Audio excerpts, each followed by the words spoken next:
Hello and welcome to the Middle East Forum's webinar series, Israel Insider with Ashley Perry. I'm Stacey Roman and I will be moderating this discussion today. We are pleased to have Mr. Ashley Perry, advisor to the Middle East Forum's Israel office, join us here each Wednesday at 3 p.m. Eastern to update us on all the events going on in Israel. Mr. Perry will be giving us a briefing on current Israeli affairs for 15 minutes and open it up for questions. Should you wish to ask a question, please use the Q&A box to locate at the bottom of your screen to type out your question. Now, with no further ado, I'll turn the discussion over to Mr. Ashley Perry. Thank you very much, Stacey, and good evening. Unlike previous weeks, we're not going to focus on domestic politics. It's actually been a relatively quiet week here in Israel, domestically, in the Knesset and the government. I say relatively, because there's still plenty going on there, but certainly no great shocks, no great movement as we've seen in previous weeks. So let's first of all start with the big headline of the week, and that was that another Arab Muslim state joined with the UAE and Bahrain and formalized relations, or is on the way to formalize relations with Israel, and that is Sudan. Now, for a lot of people, Sudan is a country with a history of involvement in terror, and it certainly is. It's a country which doesn't do much for Israel or the West economically, which is certainly true. But there are certain factors which make this very different from the other agreements, in the fact that, first of all, this is outside of the Gulf orbit. This is a country in Africa. It is a Muslim majority. It is an Arab majority. It's part of the Arab League. From a purely symbolic point of view, it's very significant because after 1967, when Israel liberated the territories of Judea and Samaria and the West Bank in a stunning victory in the Six-Day War, there was an Arab League meeting in Khartoum where basically they came out with the famous three no's: no to normalization, no to peace, and no to negotiations. And that was really the bedrock of Arab rejectionism for decades. So the fact that out of Khartoum now we find yes to peace, yes to normalization, and yes to negotiations with Israel is symbolically very, very important and is a paradigm shift. Moreover, it is another big blow for Iran. It's further outside of its geographic orbit, but certainly not out of its area of influence, certainly not in the past. We saw Iran was certainly using Sudanese territory for some of its activities, violent and terror activities during the 2000s. Prime Minister Netanyahu, when he talked about the relationship with Sudan, he did hint at some of Israel's operations to stop the smuggling of arms through Sudan's territory. He didn't explicitly state it, but there was certainly an implicit reference in there during his remarks. And although Sudan had moved away from Iran and moved more into the Saudi orbit, especially by giving unequivocal or relatively unequivocal backing to the Saudis in their war against the Houthis in Yemen, Sudan was always seen as a country that could be relatively easily manipulated. Obviously, the long-standing dictatorship had departed, and there's a transitional government there, and the transitional government's main job was to get it off the sanctions list, which obviously financially gives it a lifeline because it is a country where economically very, very challenging. So definitely America's role is extremely important. And it seems like, they're now going to be welcomed back into the family of nations. And one of the steps towards that is to have normalization of relations, diplomatic relations with Israel. And the question is what happens next? And that's why I'd like to get into the second part of what I'm going to talk in my opening remarks about is the US elections coming up next week.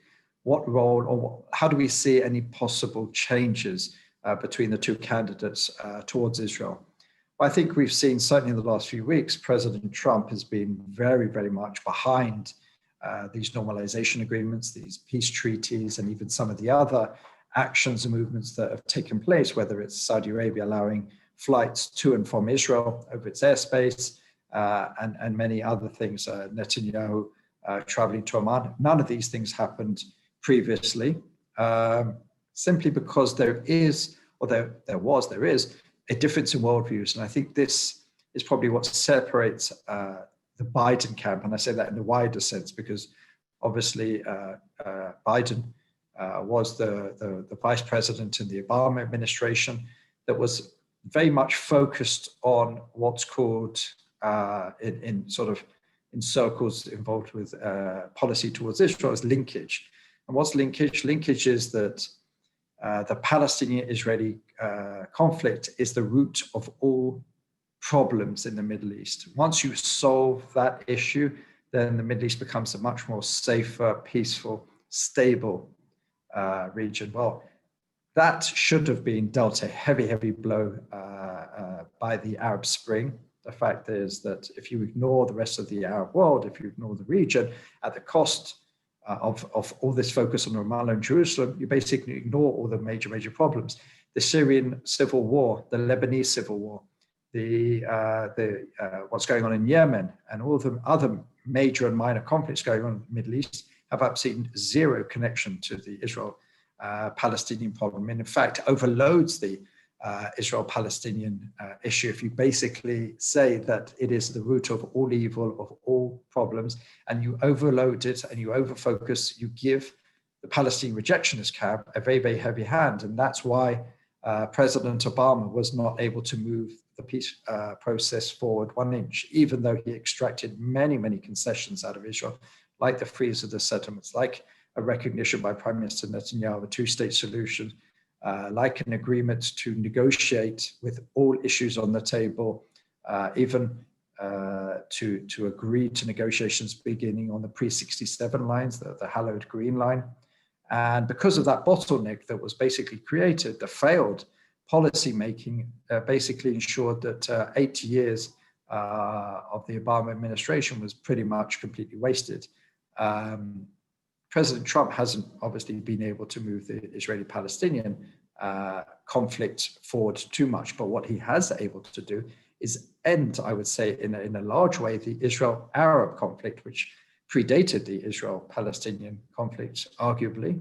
It can be an argument which came first, but certainly it shows that there is no impediment to Israel having full and normalized relations with Arab states, Muslim states, without moving an inch on the Palestinians. It basically takes away Mahmoud Abbas, the Palestinian leader's veto on Israel's relationship with its neighbors. And that is very significant, because when you take away the rejectionist camp's major playing cards, a lot can happen. If you basically allow someone whose whole sort of professional life has been based on rejecting very exceptionally generous offers, rejecting a possible Palestinian state, with Jerusalem its capital, with Temple Mount, with refugees, with everything that the Palestinian leadership ostensibly say it wants, and still not come to an agreement, shows that there's a failure in thinking. And the worry is, I think, amongst some in Israel, is that President Biden, I don't think he would be to the same level as President Obama. And we remember in the last few days of President Obama's tenure, he allowed a resolution at the UN Security Council to condemn settlements and claim that they are the obstacle to peace, which clearly they have not been for the history of the conflict. But what we do see is a very different focus. Today, perhaps more than any, we saw exactly where the difference of focus, whereas the Obama regime, with Biden as vice president, Secretary of State Clinton, and then Kerry, basically focused on the settlements. There was a need to be a settlement freeze. It needed to be very limited building, needed to agree to allow the Palestinians more influence in Area C, et cetera, et cetera. It was all about the details on the ground.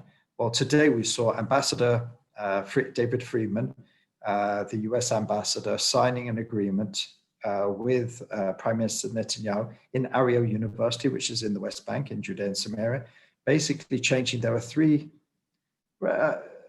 science and research agreements that Israel signed in the 1970s, which has involved a lot of cooperation and scientific understanding and research, cooperation, coordination. But what these three agreements said, which is quite interesting, is that they would not extend into any territories that Israel captured in the 67 war. So in other words, over the Green Line, no one over the Green Line, no facility or institution could be involved in any of this scientific cooperation, and no one, not Republican or Democratic administration since has rescinded that. Well, today that was rescinded, and the agreements were rewritten to say that they can involve any Israeli entity, regardless of where they are, over the Green Line, either side of the Green Line. So this really is a repudiation. Really, today is only a few days before the elections, obviously, and there's a lot of electoral value for both sides in what took place. But it is a repudiation of the last days of the Obama administration, which basically said the settlements are the obstacle to peace. They are illegal, they're an obstacle, et cetera, et cetera. Well, today, in the last few days before the elections, it may not be the last days of the Trump presidency, we'll have to see next week, but we see complete repudiation of that. So we see two very different worldviews. Again, Biden has been very, very careful, to sort of toe the line. He's taken a moderate line on Israel. He hasn't been, at this point, moved too far over to the left, where some in his party would like to see far harsher sanctions against Israel, would like to couple military aid that Israel receives from the US on what they would call Israel's behavior. In other words, how it would treat the Palestinians, what it would do in settlements, et cetera, et cetera. Biden has repudiated that and certainly stood against that, and so has Kamala Harris. But there's a debate to be had where exactly what happened after, if Joe Biden should win the presidency, who would he populate, his foreign policy force with, and those who would be making these kind of decisions. We've seen significantly in both parties, they go back to what they know. We see some of very familiar faces time and time again in foreign policy circles when each side captures the White House. And if we see a return to the Obama administration, even some of those who were left over from Clinton or even Carter, then we see return to the failed policies of linkage, of overloading the Israel-Palestinian conflict, of moving away from what is happening, this unprecedented surge towards normalization with Israel and the Sunni Arab countries. So we just have to wait and see. Obviously, in Israel, just from what we've seen in polls, the majority of Israelis would prefer a Trump presidency. Obviously, our interests are just from a purely foreign policy point of view. And, we don't vote many of us don't. I certainly don't vote in the American elections. So I'm not going to talk anything about domestic politics or anything else.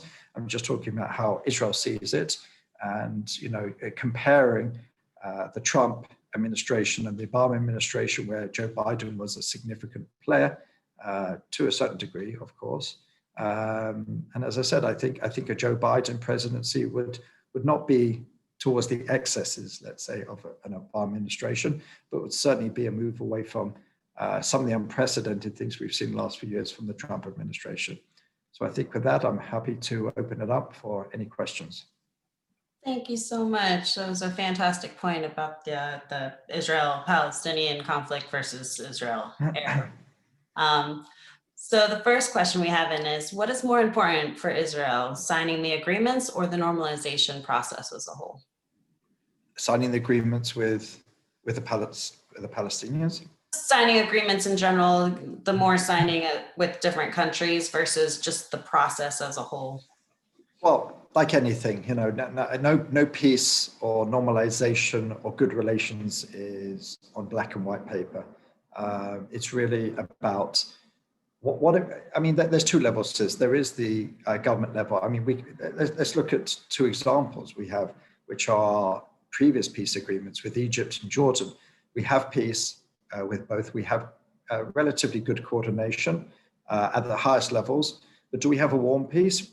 Probably not with either. You don't see masses of Israelis. I mean, there were times where there were a certain amount of tourism, but you don't see masses of Israelis being welcomed openly in Egypt or Jordan. Jordan obviously has a majority Palestinian population.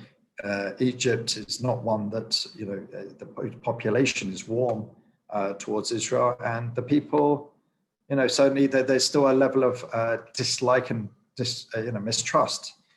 So I don't think those are particularly good paradigms. What we do see from the United Arab Emirates is something far warmer. You really do see, I mean, we're talking about much smaller populations, under 500,000 actual citizens.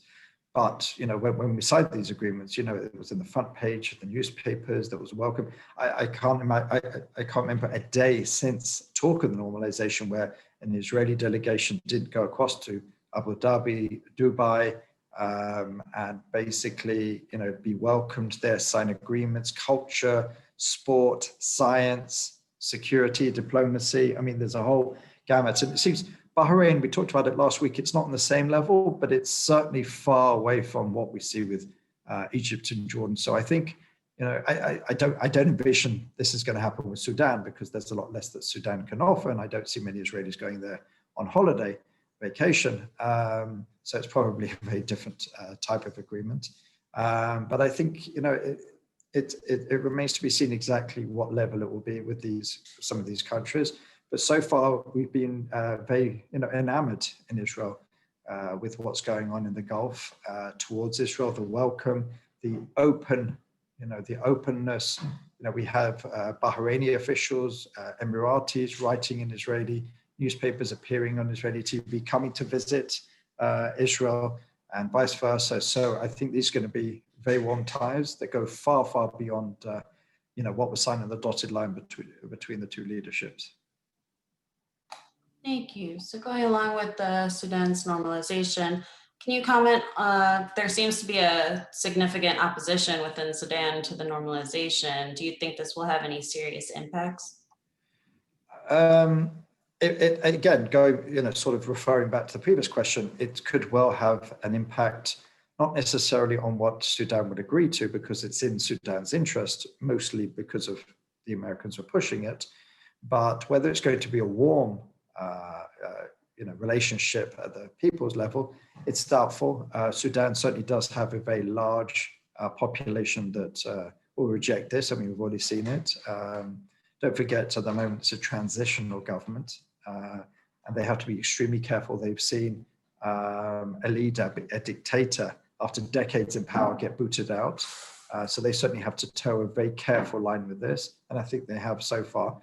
But they also understand that the advantages at this point outweigh the disadvantages. As I said, being taken off the list of supporters of terror, sanctions removed against them, which can mean a massive influx of money. The transitional government can do a lot with that, and that will certainly gain them a lot of respect and give them a certain room for maneuver. Without that, I think just to come to the table with Israel would have been far more largely rejected. But I think many in Sudan understand, the price that this will pay, and I think over time, more and more people will understand that the world hasn't fallen, that the sky hasn't fallen in because we now have embassies or some sort of relations between the two countries.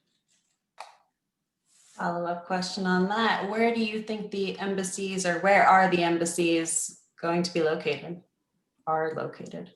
Well, none of them will be in Jerusalem at this point. They'll all be in the coast, Tel Aviv region, where the vast majority, I think the US and I think one other, I think there's a Latin American country, I can't remember, is in Jerusalem. There's talk of some others, Serbia and others, but nothing, there's a few trade, diplomatic missions in Jerusalem, but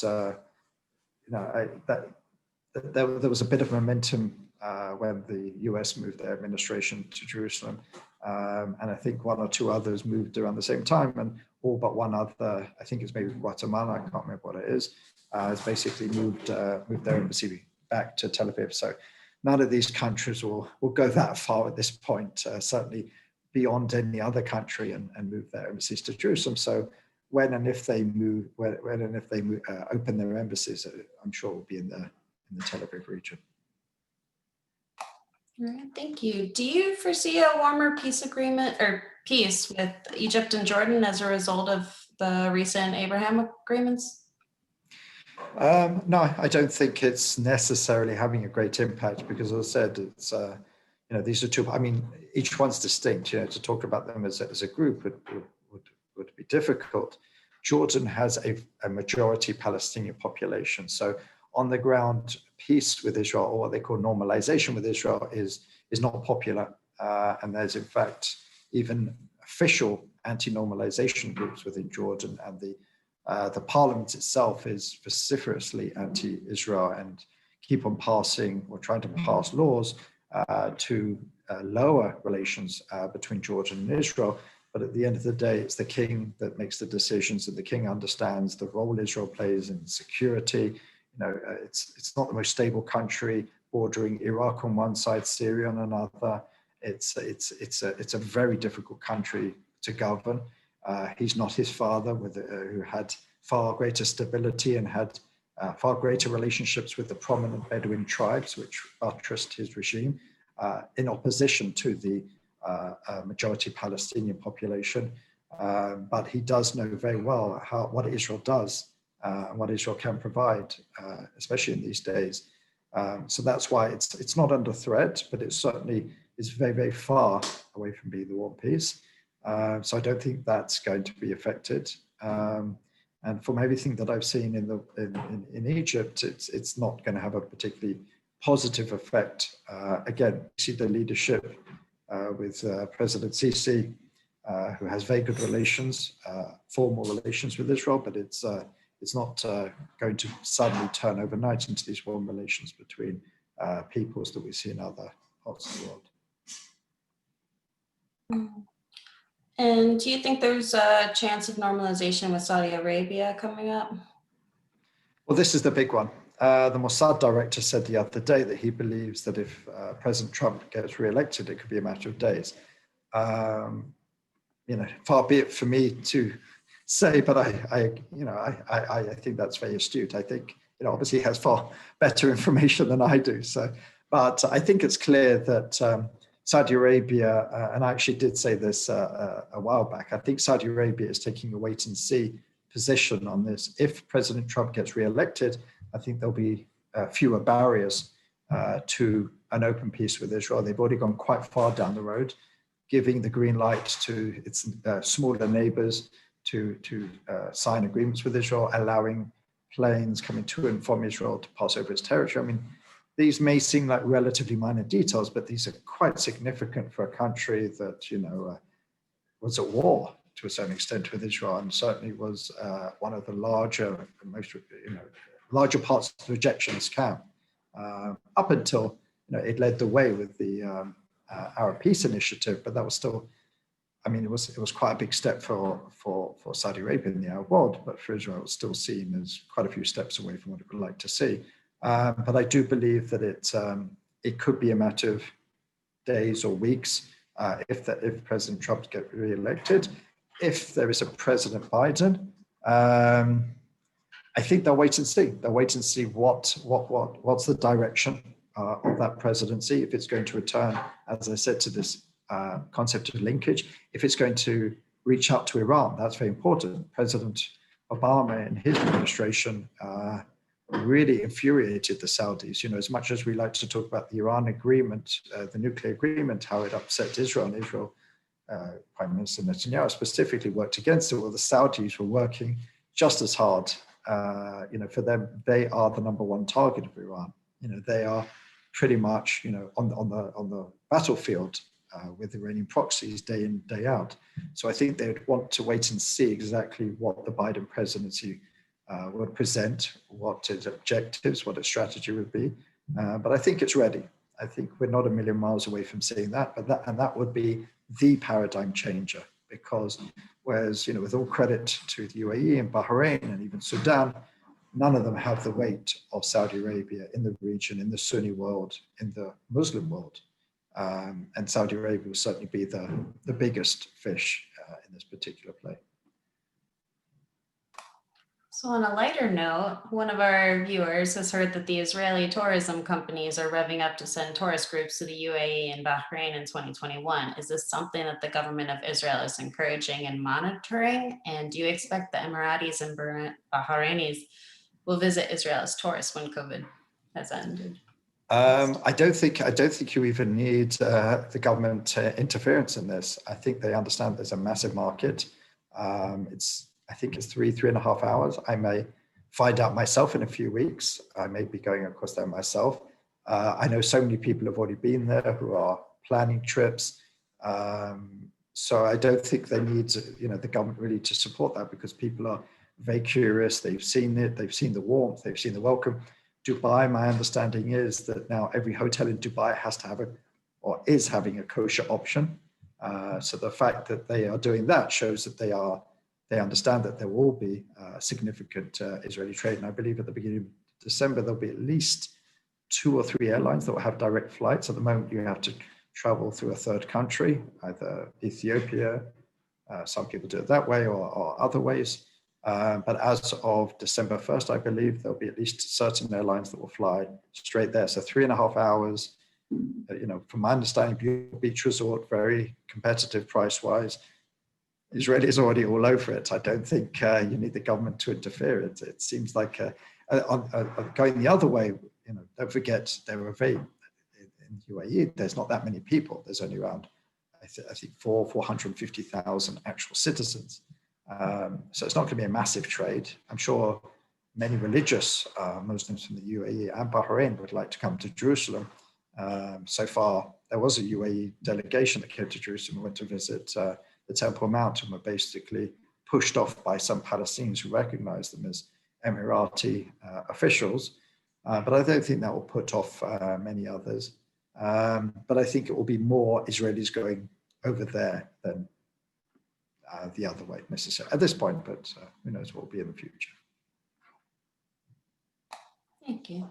Will friendly relations with Sudan facilitate the immigration of Jewish Ethiopian refugees into Israel, many of whom come via Sudan?